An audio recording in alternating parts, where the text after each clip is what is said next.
여호수아 5장.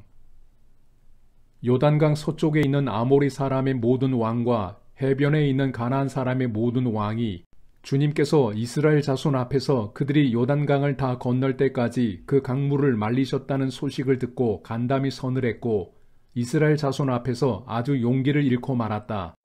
그때 주님께서 여호수아에게 말씀하셨다. 너는 돌칼을 만들어 이스라엘 자손에게 다시 할례를 베풀어라.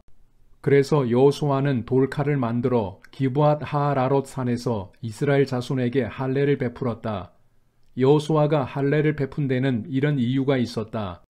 이집트에서 나온 모든 백성 가운데서 남자 곧 전투할 수 있는 모든 군인은 이집트를 떠난 다음에 광야를 지나는 동안에 다 죽었다. 그때 나온 백성은 모두 할례를 받았으나 이집트에서 나온 다음에 광야를 지나는 동안에 태어난 사람은 아무도 할례를 받지 못하였다. 이스라엘 자손 가운데서 이집트를 떠날 때의 징집 연령에 해당하던 남자들은 40년을 광야에서 헤매는 동안에 그 광야에서 다 죽고 말았다. 주님께서는 우리에게 젖과 꿀이 흐르는 땅을 주시겠다고 우리의 조상에게 맹세하셨지만 이집트를 떠난 조상이 주님의 말씀을 순종하지 않았기 때문에 그들이 젖과 꿀이 흐르는 그 땅을 볼 수 없게 하겠다고 맹세하셨다. 그들을 대신하여 자손을 일으켜 주셔서 여호수아가 그들에게 할례를 베풀었는데 그것은 광야를 지나는 동안에 그들에게 할례를 베풀지 않아서 그들이 무할례자가 되었기 때문이다. 백성이 모두 할례를 받고 나서 다 낫기까지 진 안에 머물러 있었다. 주님께서 여호수아에게 말씀하셨다. 너희가 이집트에서 받은 수치를 오늘 내가 없애버렸다. 그리하여 그곳 이름을 오늘까지 길갈이라고 한다. 이스라엘 자손은 길갈에 진을 치고 그달 19날 저녁에 여리고 근방 평야에서 유월절을 지켰다. 유월절 다음 날 그들은 그 땅의 소출을 먹었다. 바로 그날에 그들은 누룩을 넣지 않은 빵과 볶은 곡식을 먹었다. 그 땅의 소출을 먹은 다음 날부터 만나가 그쳐서 이스라엘 자손은 더 이상 만나를 얻지 못하였다. 그들은 그 해에 가나안 땅에서 나는 것을 먹었다. 여호수아가 여리고에 가까이 갔을 때에 눈을 들어서 보니 어떤 사람이 손에 칼을 빼들고 자기 앞에 서 있었다. 여호수아가 그에게 다가가서 물었다. 너는 우리 편이냐? 우리의 원수 편이냐? 그가 대답하였다. 아니다. 나는 주님의 군 사령관으로 여기에 왔다. 그러자 여호수아는 얼굴을 땅에 대고 절을 한 다음에 그에게 물었다. 사령관님께서 이 부하에게 무슨 말씀을 하시렵니까? 주님의 군대 사령관이 여호수아에게 말하였다. 내가 서 있는 곳은 거룩한 곳이니 너의 발에서 신을 벗어라. 여호수아가 그대로 하였다. 여호수아 6장. 여리고 성은 이스라엘 자손을 막으려고 굳게 닫혀 있었고 출입하는 사람이 없었다. 주님께서 여호수아에게 말씀하셨다. 내가 여리고와 그 왕과 용사들을 너의 손에 붙인다. 너희 가운데서 전투를 할 수 있는 모든 사람은 엿새 동안 그 성 주위를 날마다 한 번씩 돌아라. 제사장 7명을 순양 뿔 나팔 7개를 들고 궤 앞에서 걷게 하여라. 일회째 되는 날에 너희는 제사장들이 나팔을 부는 동안 성을 7번 돌아라. 제사장들이 순양 뿔 나팔을 한 번 길게 불면 백성은 그 나팔 소리를 듣고 모두 큰 함성을 질러라. 그러면 성벽이 무너져 내릴 것이다. 그때 백성은 일제히 진격하여라. 눈의 아들 여호수아가 제사장들을 불러서 말하였다. 언약궤를 메고 서시오. 그리고 7 제사장은 제각기 7 순양 뿔나팔을 들고 주님의 궤 앞에 서시오. 또 그는 백성에게 말하였다. 앞으로 나아가거라. 성을 돌아라. 무장한 선발대는 주님의 궤 앞에 서서 행군하여라. 여호수아가 백성에게 명령한 대로 제각기 순양 뿔나팔을 든 7 제사장은 주님 앞에서 행군하며 나팔을 불었고 주님의 언약궤는 그 뒤를 따랐다. 또한 무장한 선발대는 나팔을 부는 제사장들보다 앞서서 나갔고 후발대는 궤를 따라갔다. 그동안 제사장들은 계속하여 나팔을 불었다. 여호수아가 또 백성에게 명령하였다.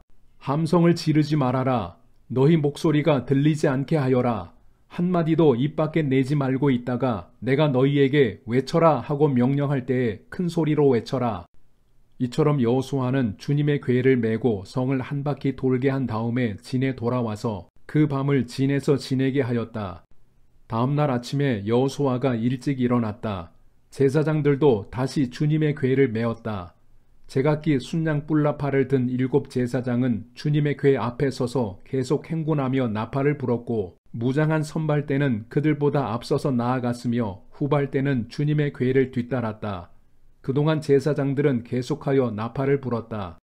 이튿날도 그들은 그 성을 한 바퀴 돌고 진으로 돌아왔다. 그들은 엿새 동안 이렇게 하였다. 드디어 이렛날이 되었다. 그들은 새벽 동이 트자 일찍 일어나서 전과 같이 성을 돌았는데 이날만은 7번을 돌았다. 7번째가 되어서 제사장들이 나팔을 불 때에 여호수아가 백성에게 이렇게 명령하였다. 큰 소리로 외쳐라. 주님께서 너희에게 이 성을 주셨다.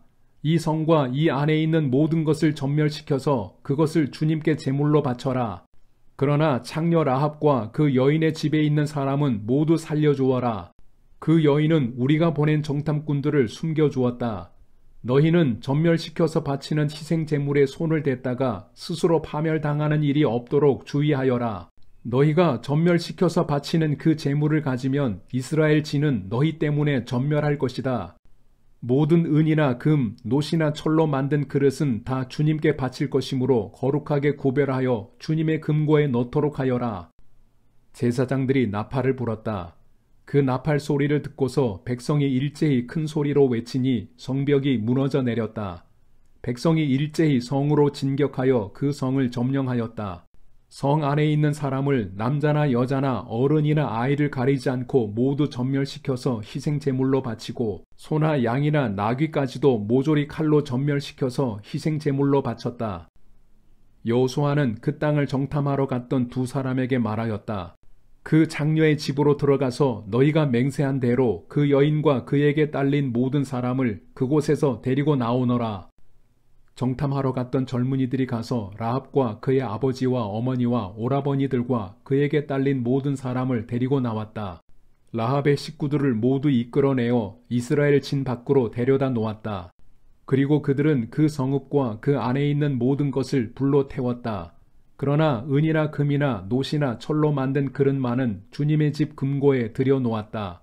여호수아는 창녀 라합과 그의 아버지 집과 그에게 딸린 사람을 다 살려주었다. 라합이 오늘날까지 이스라엘 백성 가운데 살고 있는데 그것은 여호수아가 여리고를 정탐하도록 보낸 사람들을 그가 숨겨주었기 때문이다. 그때 여호수아가 이렇게 맹세하였다. 이 여리고 성을 일으켜 다시 세우겠다고 하는 자는 주님 앞에서 저주를 받을 것이다. 성벽 기초를 놓는 자는 맏아들을 잃을 것이요 성문을 다는 자는 막내 아들을 잃을 것이다. 주님께서 여호수아와 함께 계셨으므로 그의 명성이 온 땅에 두루 퍼졌다. 여호수아 7장. 이스라엘 자손이 전멸시켜서 주님께 바쳐야 할 물건을 잘못 다루었다.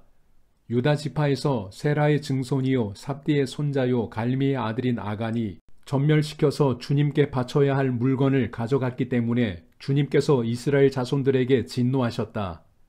여호수아가 여리고에서 베델 동쪽 베다웬 곁에 있는 아이성으로 사람들을 보내면서 그들에게 올라가서 그 땅을 정탐하라고 지시하니 그 사람들이 올라가서 아이성을 정탐하였다. 그들이 여호수아에게 돌아와서 이렇게 말하였다. 모든 백성을 다 올라가게 할 필요가 없을 것 같습니다. 2,000명이나 3,000명만 올라가도 아이성을 칠 수 있습니다.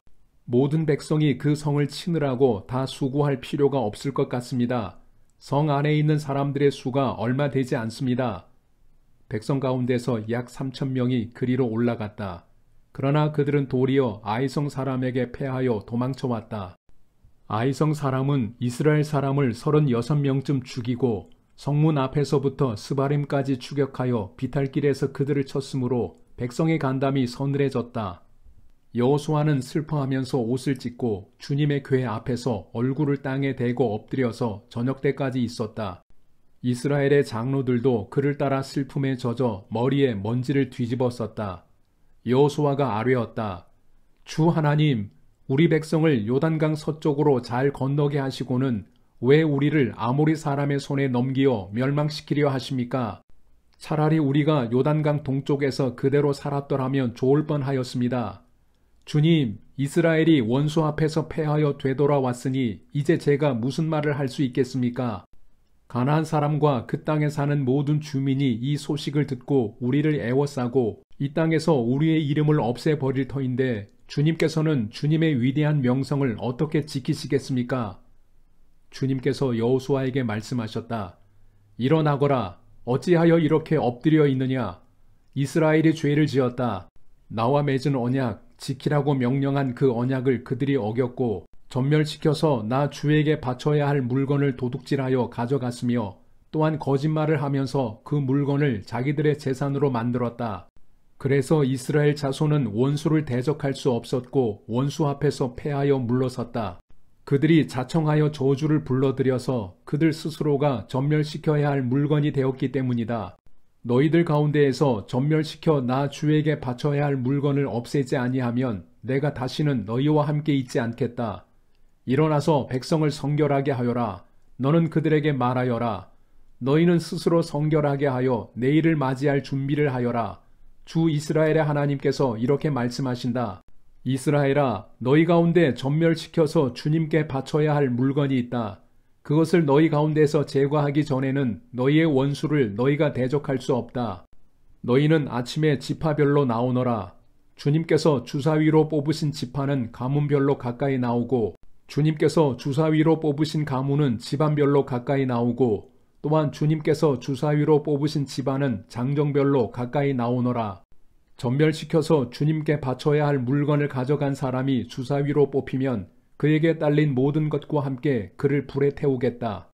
그가 주님의 언약을 어기고 이스라엘에서 수치스러운 일을 저질렀기 때문이다.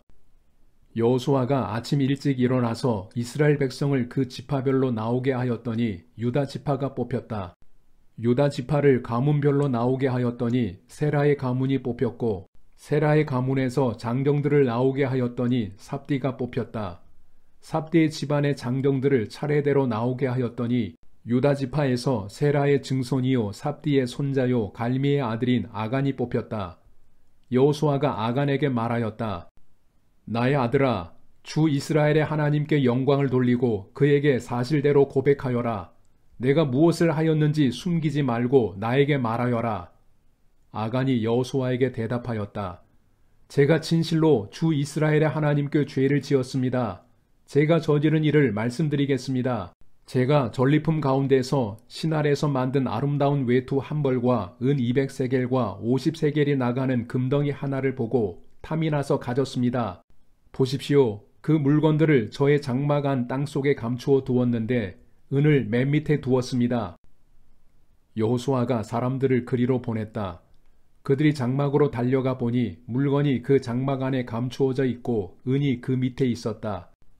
그들은 그것을 그 장막 가운데서 파내어 여호수아와 모든 이스라엘 자손이 있는 대로 가져와서 주님 앞에 펼쳐 놓았다. 여호수아는 세라의 아들 아간과 그 은과 외투와 금덩이와 그 아들들과 딸들과 소들과 나귀들과 양들과 장막과 그에게 딸린 모든 것을 이끌고 아골 골짜기로 갔으며 온 이스라엘 백성도 그와 함께 갔다. 여호수아가 말하였다. 너는 어찌하여 우리를 괴롭게 하느냐? 오늘 주님께서 너를 괴롭히실 것이다. 그러자 온 이스라엘 백성이 그를 돌로 쳐서 죽이고 남은 가족과 재산도 모두 돌로 치고 불살랐다. 그들은 그 위에 큰 돌무더기를 쌓았는데 그것이 오늘까지 있다. 이렇게 하고 나서야 주님께서 맹렬한 진노를 거두셨다. 그래서 그곳 이름을 오늘까지도 아골 골짜기라고 부른다.